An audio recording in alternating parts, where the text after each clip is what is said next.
ये सवाल हमारे सर्वे के दौरान बहुत से लोगों ने पूछा। यहाँ पर मैं रितु शर्मा जी जो कि पुणे से हैं उनका सवाल ले रही हूँ। She wants to know, can we use the same tiles for kitchen and bathroom? यानी कि किचन और बाथरूम में एक कैटेगरी के टाइल्स यूज किए जा सकते हैं। बाथरूम और किचन टाइल में बेसिकली क्या अंतर है, सवाल का अगर क्रक्स बोले तो यही है। बाथरूम टाइल किचन में लगा सकते हैं, किचन टाइल बाथरूम में लगा सकते हैं। ये मैंने खुद पर्सनली अक्सर देखा है कि शोरूम में जब कोई आता है और बाथरूम के लिए टाइल चूज हो चुके होते हैं और फिर आती है बारी किचन के लिए क्या लें, और वो बंदा वापस वही पैनल्स दिखाने लगता है तो बोलते हैं तो बाथरूम की टाइल है। खैर, देखिए बाथरूम और किचन में आ, दो दो सर्फेसिस इन्वॉल्व है, यानी कि टोटल चार जगह के लिए हम लोग टाइल बोल रहे हैं। बाथरूम की फ्लोर, बाथरूम की वॉल, किचन की फ्लोर, किचन की वॉल। तो सबसे पहले हम लोग दोनों के वॉल की बात कर लेते हैं, कुछ डिफरेंस है क्या। बाथरूम की वॉल और किचन की वॉल के लिए कोई जरूरी नहीं है कि आप अलग अलग टाइल लें, सेम टाइल ले सकते हैं। हाँ, डिजाइन परस्पेक्टिव से किचन में आजकल कुछ अगर आपको वो जो एक ट्रेडिशनल क्लासिकल वे आते थे ना, कुछ फ्रूट्स की इमेज, कुछ कटलरी की इमेज या कुछ स्पेशल फिगर, तो एस्थेटिक्स अगर आप छोड़ दें तो वॉल के लिए कोई भी टाइल दोनों में आप यूज कर सकते हैं। ये जरूर है क्योंकि ये वॉल का एरिया है तो बहुत बड़े टाइल लेने में, because they have to stand against the gravity. अगर आप ज्यादा बड़े टाइल लगाते हैं तो आपको टाइल इंस्टॉलेशन में बहुत कॉशियस होना पड़ेगा, और ढंग का आप सही एप्रोप्रिएट टाइल एडहेसिव यूज करें और टाइलिंग मेथड यूज करें। अब बात करते हैं फ्लोर की। किचन फ्लोर और बाथरूम फ्लोर दोनों में बड़ा अंतर है। बाथरूम फ्लोर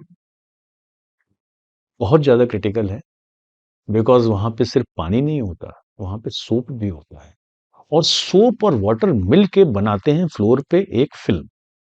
और उस फिल्म में जब हमारा पैर पड़ता है और अगर कुछ भी इम्बैलेंस हुआ, उसका फ्रिक्शन कम हुआ, तो लोग गिर जाते हैं, और बाथरूम में होने वाले एक्सीडेंट्स काफी डेंजरस हो सकते हैं। छोटी सी जगह है और तमाम तरह की चीजें में उसमें फिटमेंट है। तो बाथरूम की फ्लोर पे हमें ख्याल रखना पड़ता है, we must think about the slip resistance. जो भी टाइल हो उसका स्लिप रेजिस्टेंस जितना ज्यादा हो सकता हो उतना अच्छा है। अनफॉर्चुनेटली जो मैंने देखा है, जो मेरे देखने में आया है, इस चीज को भूल के सेकेंडरी करके हम खाली ये बहुत सारे लोग खाली ये देख रहे हैं इसकी डिजाइन फ्लोर टाइल से मैच हो जाए। देखिए, डिजाइन तो सेकेंडरी कहिए, डिजाइन मैच हो जाएगी। पैंट शर्ट दो तरीके से होते हैं, एक होता है safari suit, same to same दिखना चाहिए, और एक पैंट शर्ट भी होता है, ये कंट्रास्ट में होता है या थोड़ा इधर उधर का होता है। दोनों ही एस्थेटिकली अच्छे लगते हैं, जरूरी तो नहीं कि हर आदमी सफारी सूट ही पहन रहा है।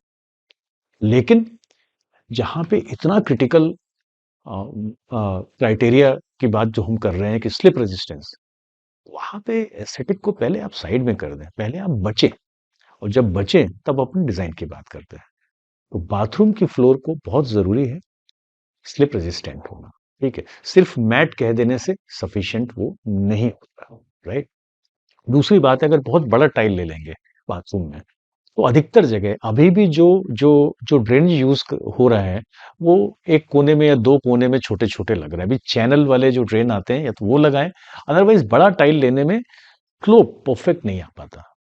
तो साइज बहुत ज्यादा बड़ा ना हो बाथरूम का तो उतना ही, क्योंकि अब मैं इंडियन पर्सपेक्टिव में बात कर रहा हूँ, यहाँ पे ड्राई और वेट, बहुत सारे बाथरूम में ऐसा नहीं है, एक ही फ्लोर है, वो गीला हो जाता है, फिर हमको पूरे के पूरे को एक साथ देखना पड़ेगा। तो टाइल का साइज अगर छोटा होगा, मीडियम होगा, तो स्लोप बनाने में आसानी रहेगी। दूसरी बात, उसको रेजिस्टेंट होना चाहिए। ठीक है। किचन की जब बात आती है तो जनरली किचन लिविंग रूम का एक्सटेंशन हो जाता है कई बार। ठीक है, तो उसमें कोई कंटिन्यूटी के लिए जनरली बहुत सारे लोग लिविंग रूम का ही टाइल वो कर देते हैं। एक टाइम था कि किचन के लिए कुछ ब्रांड्स अलग टाइल भी बनाते थे, उनका ये कहना था कि भाई चीजें गिरती हैं, चीजें घसीटी जाती हैं, बहुत सारी चीजें होती हैं। सिलेंडर होता था पहले, उसको भी घसीट रहे हैं तो उसको स्क्रैच रेजिस्टेंस भी चाहिए, स्लिप रेजिस्टेंस भी चाहिए।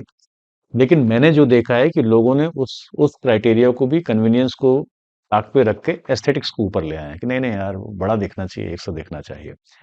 फिर भी किचन में अगर आप एक साथ टाइल लगा रहे हैं, लिविंग रूम का टाइल लगा रहे हैं, जो कि हो सकता है पॉलिश्ड हो, ग्लॉसी हो, स्मूथ हो, तो इतना जरूर याद रखें कि फिर अपना स्लिप ना हो उसका इंतजाम जरूर कर लें। चाहे वो स्लीपर से हो, चाहे वो रबर मैट से हो या रग से हो, वो जरूर कर लें। तो किचन और बाथरूम के टाइल सेम हो भी सकते हैं जहां तक वॉल का कंसर्न है, लेकिन फ्लोर को आप सेम मान के ना चलें।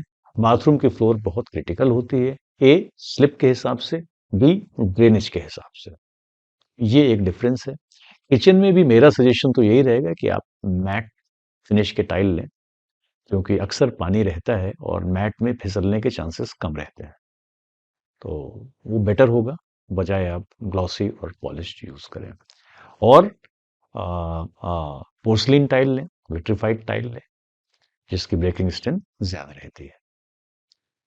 तो यही है किचन और बाथरूम का criteria. I hope you got the answer. Thank you very much for answering this question for us DV. Building material से जुड़े अपने सवाल या कंप्लेंट्स आप हमें कमेंट, ईमेल या व्हाट्सएप से भेज सकते हैं।